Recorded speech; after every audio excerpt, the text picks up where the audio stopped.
For the last 2 months, I was in Arkansas, and we were there for a medical trial for my grandson. And talk about powerlessness. I was there just to help take care of the kids and to believe and to pray and to take them on walks. It was a tough time. I brought all of my art materials thinking I would have all of this free time, which I didn't. And then we moved back to Missouri, and I got my stuff out of storage, moved into a new place. This is my new place.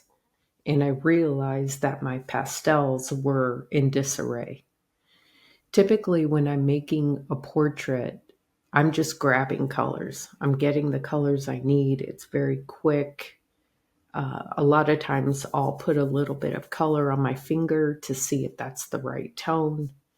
So what you'll see here is me having reverence for my craft, putting everything back in its place, restoring order. Because a lot of people think that the life of an artist is filled with inspiration. Oh, I'm going to draw this. I'm going to paint that. And it's really not like that. I think the preparation process of getting ready for that next piece, if you're prepared, you're setting yourself up for success. And I remember I went on a date with a guy who was big in the fashion industry. This is back in Denver, Colorado. I believe it was 2018. And with a smug kind of smirk, he was like, "Oh, so you have a career of the 1500s. You're an artist." And I said, "Yes, I am." I know he meant it derogatory, but that little line has stuck with me.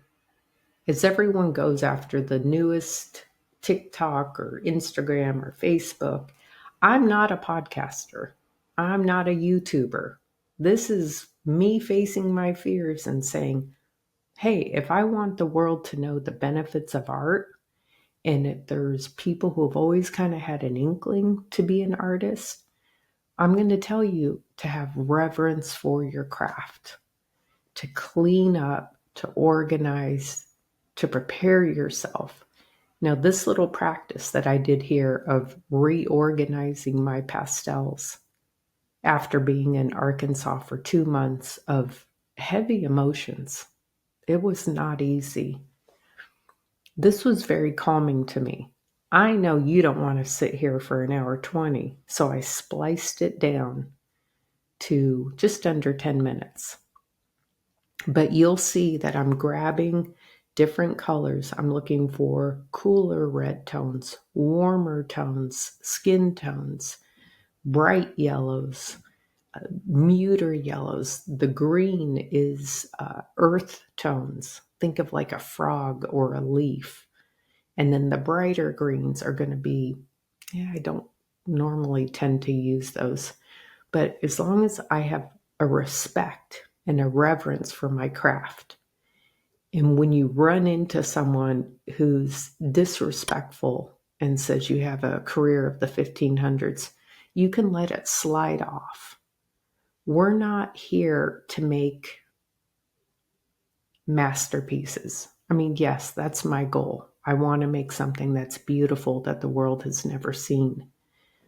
But it's the whole circle of the life of an artist. Focus, almost an obsession of color tones, organizing it, setting yourself up for success for the next piece. Being able to recognize a cool blue from a warm blue, getting the blacks and whites on a gradation scale. So when you do create something charcoal, black and white tones, you'll have a gradation and you'll see warm grays, cool grays, and then black. The only thing I would say to a newbie artist is don't use it. Don't use it. I had a professor tell me that years ago. Don't use black in your pastel work because it's going to muddy it up. And we don't want to muddy things up. We want the colors to come through. I use black at the end because I think it makes it really bold, and that's the new style that I'm creating. So I'm going to close this video with a little paragraph from my reading today in my Jesus book. It's very handy. Takes you just a couple minutes and gets you recentered for who you're creating this for. When I was organizing, I know I've said reverence a couple times. If God's put something on your heart and you're a creator like me, or you're a craftsman, have reverence for it. We are making our work to honor him. So the last paragraph here says, when your mind is occupied with thanking me, you have no time for worrying or complaining. If you practice thankfulness consistently, negative thought patterns will gradually grow weaker and weaker. Draw near to me with a grateful heart, and my presence will fill you with joy and peace.